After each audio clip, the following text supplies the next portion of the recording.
আপনাদের সবাইকে অনেক ধন্যবাদ আসার জন্য। আমার মনে হয় আগে আমাদের ফিল্মটা দেখে ফেলা উচিত, আর তারপর এসে আবার সুন্দর করে অনেক গল্প করা যাবে।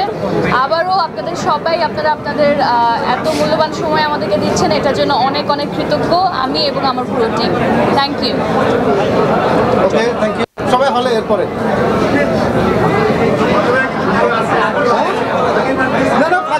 না আমরা চাচ্ছি যে আফটার শো আমরা ডিসকাশন করব। না সেটা দিলাম।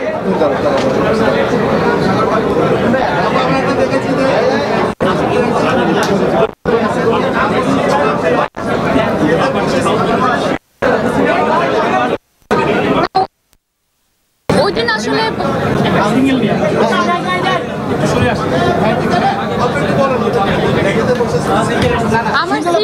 আমার সিটটা কোথায় ছিল আমি আসলে খুঁজে পাচ্ছিলাম না, এই জন্য বসে পড়েছিলাম যাতে কেউ ডিস্টার্ব না হয়। তো আমার সিট ছিল বাট দ্যাট ওয়াজ সামওয়্যার, আর সবার সামনে দিয়ে আসলে ঘুরে ঘুরে যেতে হতো, কাউকে ডিস্টার্ব করতে চাই না, এই জন্য চুপচাপ কিছুক্ষণের জন্য ওখানে আমি ছিলাম। আলহামদুলিল্লাহ রেসপন্স অনেক ভালো। সবার যে রিভিউটা পাচ্ছি সেটা বলা যায় অলমোস্ট 90% পজিটিভ, যেটা আসলে আগে একদম ভাবি নাই। আমরা খুব অল্প এক্সপেকটেশন নিয়ে আসলে এরকম একটা সময়ে এই ফিল্মটা রিলিজ করি, বিকজ ফিল্মটা খুবই গুরুত্বপূর্ণ ছিল এবং এই সময়টাতে রিলিজ করা যদিও একটা রিস্ক ছিল, বাট তারপরও আমি বলবো আমাদের প্রডিউসার আর সবাই তাদেরকে অনেক অনেক ধন্যবাদ। তারা আসলে কোন সময় দিলে ভালো হবে, কোন সময় দিলে খারাপ হবে, এইসব জিনিসগুলো আসলে মাথায় রাখেন নাই, তারা এই রিস্কটা নিয়েছেন, তাদেরকে অনেক অনেক ধন্যবাদ। কেন আসেনি? না আমি আসলে ভালো গল্প নিয়ে আর ভালো চরিত্র নিয়ে আসতে চেয়েছিলাম এবং আমার মনে হয়েছে আমি যখন প্রিয় মালতীর স্ক্রিপ্টটা পাই আমি এরকম কিছু দিয়ে আসলে শুরু করতে চাই, এবং একটা আর্টিস্টের তো ডিফারেন্ট ধরনের কাজ করতে হবেই। তো যেটা আমি আগেও করে এসেছি, সব জনের কাজ করতে হবে, বাট মূলত আমার এই স্ক্রিপ্টটা অনেক দিন পরে অনেক বছর পর পছন্দ হয়েছিল, তাই আমি এরকম একটা জনরার কাজ দিয়ে শুরু করেছি। সামনে আরও অনেক ডিফারেন্ট কাজ ইনশাল্লাহ দেখা যাবে। ঠিক আছে, আমরা হলে যাব 5 মিনিটের মধ্যে। শুধু নিয়ে যাবেন কি একটু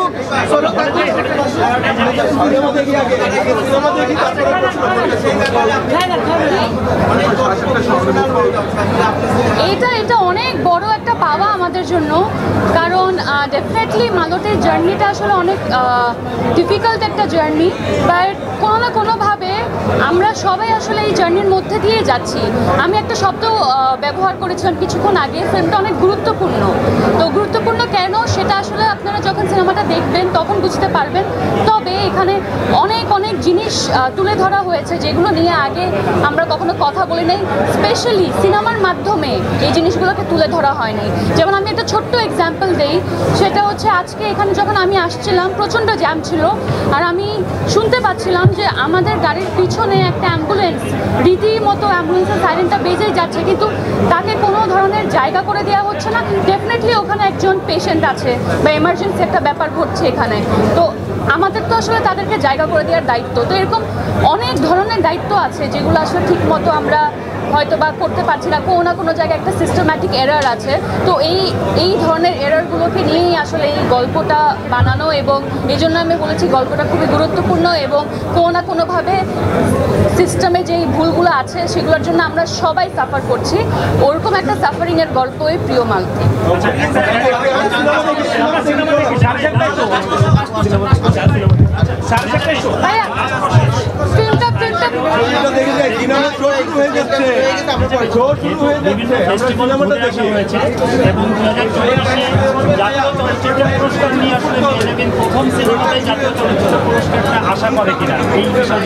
না দেখেন, আমরা ফিল্মটা বানিয়েছি কারণ আমাদের এই ফিল্মটা বানানো খুব জরুরি মনে হয়েছিল, এবং আমি চাইলে আসলে অন্য অনেক ধরনের ফিল্ম নিয়ে আজকে থেকে অনেক বছর আগে চলে আসতে পারতাম। কোনো ধরনের ইন্টেনশন নিয়ে আসলে কাজটা করা হয়নি। ইন্টেনশন শুধু এটাই ছিল যে এই গল্পটা খুবই গুরুত্বপূর্ণ বলা, আর পুরস্কার পাওয়া না পাওয়া এগুলো আসলে অনেক পরের বিষয়। তবে হ্যাঁ, এই ফিল্মটা ইন্টারন্যাশনালিও অনেক ভালো করেছে, ডিফারেন্ট ফেস্টিভ্যালে প্রতিযোগিতাতে জায়গা করে নিয়েছে। এটাও আমার মনে হয় এক ধরনের বাড়তি অর্জন একটি সিনেমার জন্য। Thank you. বাকি আলাপ আমরা সিনেমা দেখার পরে।